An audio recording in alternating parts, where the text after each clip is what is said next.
কলকাতায় আরজি কর হাসপাতালে নারী চিকিৎসককে ধর্ষণ ও হত্যার প্রতিবাদে বিক্ষোভে উত্তাল পশ্চিমবঙ্গ। এবার আন্দোলনের ডাক দিলেন বিরোধীরা। পাশাপাশি মুখ্যমন্ত্রী মমতা বন্দ্যোপাধ্যায়ের পদত্যাগের এক দফা দাবি নিয়ে মাঠে নামছে তারা। প্রতিবাদ জানাতে গোটা রাজ্য স্তব্ধ করার ডাক দিয়েছেন বিরোধী দলনেতা অর্থাৎ বিজেপির শুভেন্দু অধিকারী। স্থানীয় সংবাদ মাধ্যম জানিয়েছে, মমতা বন্দ্যোপাধ্যায়ের পদত্যাগ দাবিতে শুক্রবার 16 আগস্ট দুপুরে বিজেপি 2 ঘন্টা রাস্তা রোকো বা অবরোধের ডাক দিয়েছে। এছাড়া এদিন বিকেলে মুখ্যমন্ত্রীর বাড়ি পর্যন্ত বিজেপির মহিলা মোর্চার মোমবাতি মিছিল হবে বলে জানানো হয়েছে।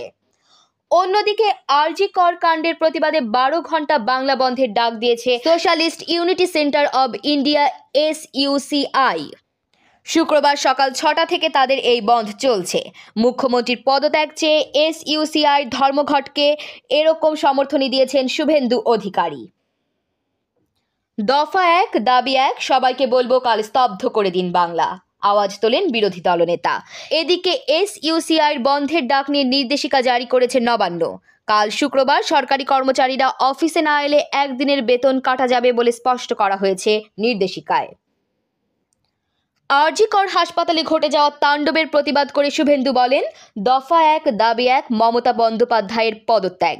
আমি এই রাজ্যের সব রাজনৈতিক দলকে বলবো কাল স্তব্ধ করে দিন বাংলা, বন্ধ ডেকে করুন, যেভাবে পারেন করুন, সবাই মিলে করুন, কাল স্তব্ধ করুন পশ্চিমবঙ্গ। এর পাল্টা কটাক্ষ করে মুখ্যমন্ত্রী মমতার মন্তব্য, আমাদের বাংলায় ধর্মঘট হয় না, কারণ আমাদের ধর্মঘট বন্ধ করা আছে। যে ধর্মঘটে অংশ নেবে সে নিজেরটা নিজে বুঝে নেবে, কিন্তু আমি সবাইকে আবেদন করব সব খোলা রাখতে। বাংলাকে অচল করে দেওয়ার পরিকল্পনা করে সন্ত্রাস করার একটা পরিকল্পনা চলছে বাম আর রামের। এছাড়া চিকিৎসক হত্যা ধর্ষণের প্রতিবাদে শুক্রবার পাল্টা পথে নামছেন মমতা বন্দ্যোপাধ্যায়ও। সূত্র ABP। এমন তথ্যবহুল সংবাদ পেতে চ্যানেলটি সাবস্ক্রাইব করে পাশেই থাকুন। আর ভিডিওটি কেমন লেগেছে মন্তব্য করতে ভুলবেন না।